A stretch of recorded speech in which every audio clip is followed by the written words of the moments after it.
चवनि था पाण साड़े ॿियनि खे छांव ॾींदा आहिनि। पाण साड़े ॿियनि खे छांव ॾींदा आहिनि। वण बि सोशल वर्कर आहिनि।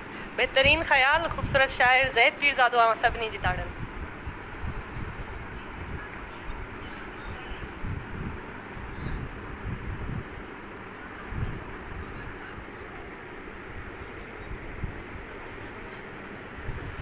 हिकिड़ो ताज़ो नज़म आहे, उनवान अथसि वीडियो लीक। हिकु वीडियो लीक थिए थी, हिकु वीडियो लीक थिए थी, लम्हे जो मज़ो तमाशबीन वठनि था। अज़ियत में उमिरि छोकिरीअ जी गुज़रे थी। साॻियो जिस्म साॻिया उज़वा सभिनी वटि आहिनि। छिरकियल पोइ बि एतिरो न ॼाण छो रहूं था।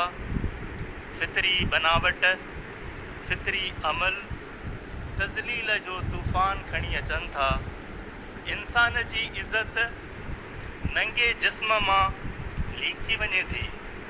कंहिंजी तस्वीर, कंहिंजी वीडियो, कंहिंजो निजी फ़ेल इज़त ते कंदा, ज़िलत ते कंदा, ज़िंदगी ते कंदा।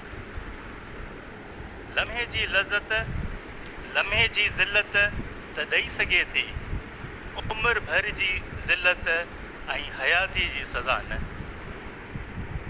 ॿियो नज़म आहे, जीअं त इहा ॿोलीअ ते कॉन्फ्रेंस आहे, उनवान अथसि धरती।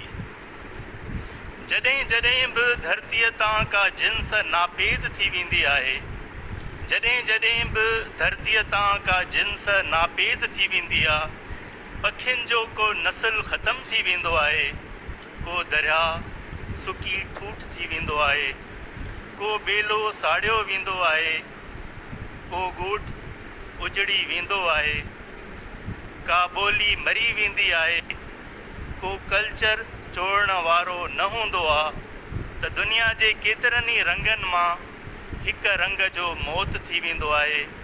धरतीअ जे बुसाइप में इज़ाफ़ो थी वेंदो आहे, ज़िंदगीअ जे हुस्न में घटिताई अची वेंदी आहे, ऐं धरती पंहिंजे कंहिं प्यारे जे मरी वञण ते पार कढी रोअण लॻंदी आहे।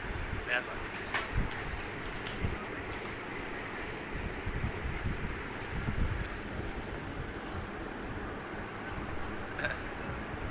सिंध में जेका गज़ल जी शाइरी आहे ऐं उन में फ़नी ख़ूबसूरतीअ सां जेका फ़िक्र अंगेज़ शाइरी आहे, उन जो हिकिड़ो शाइर जंहिंखे मां उन जे ई शेर सां सॾींदुसि, दूर बचन